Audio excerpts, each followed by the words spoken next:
விஜய் பாலாஜி ஐயா சூர்யா சார் எங்கேயான்ற மாதிரி படத்தோட ஃபர்ஸ்ட் 35 நிமிஷம் சூர்யா சாரே காணோம். அவ்வளோதான்டா நினைச்ச போது கருப்பா வராண்டா வழியை விடுன்னு சொல்லிட்டு அங்கேருந்து ஒரு மாஸ் கமர்ஷியல் எடுத்தாங்க பாருங்க.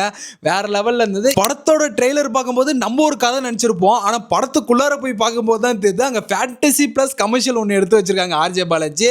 நிறைய விஷயங்கள் ரொம்ப நல்லா பண்ணியிருந்தாங்க. பட் பாசிட்டிவ் இருக்கு, நெகட்டிவ் இருக்குங்க. படத்தில் சில விஷயங்கள் ரொம்ப ரொம்ப பிடிச்ச விஷயம் என்னன்னு பார்த்தீங்கன்னா அந்த கருப்பா வர சீன்ஸ் எல்லாம் ரொம்ப பியூர் கூஸ் பம்ப்ஸாக இருக்குங்க.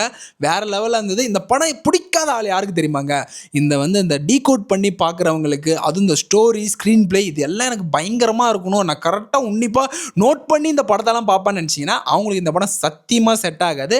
என்னை பொறுத்த வரைக்கும் சூர்யா சார் ரொம்ப நாள் கழித்து ஒரு மாஸ் கமர்ஷியல் கொடுத்துருக்காரு. அதை நம்ம என்ஜாய் பண்ணி பார்க்கணும் தான் இந்த படத்தை பற்றி நான் சொல்லுவேன்.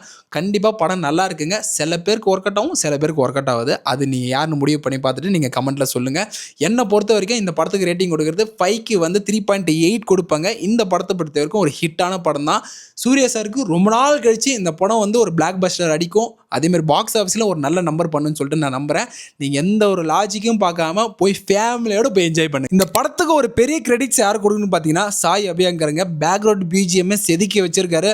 லாஸ்ட்டாக வர கிளைமேக்ஸ் பாட்டெலாம் பார்த்தீங்கன்னா ரொம்ப சூப்பராக இருந்தது. அந்த காந்தாராவில் பார்த்த ஃபீல் எப்படி இருந்ததோ அதே ஃபீல் இந்த படத்துலையும் எனக்கு வந்துச்சுங்க. ரொம்ப நல்லா பண்ணியிருந்தார் சாய் அபியங்கர். அதேமாதிரி எந்த அளவுக்கு சூர்யா சாருக்கு ஸ்க்ரீன் ப்ரெசன்ஸ் இருக்கோ அந்த அளவுக்கு ஆர்ஜே பாலாஜிக்கு இருக்குது. ஒரு வில்லன் ரோல் பண்ணியிருக்காரு. பட் நமக்கு அவர் காமெடியாக பார்த்ததுனால என்னை பொறுத்த வரைக்கும் பர்சனலாக அவருக்கு செட் ஆகலன்னு தான் சொல்லுவேன். மற்றபடி இந்த படம் ஒரு ஃபேமிலியோட என்ஜாய் பண்ணி பார்க்க வேண்டிய படங்க.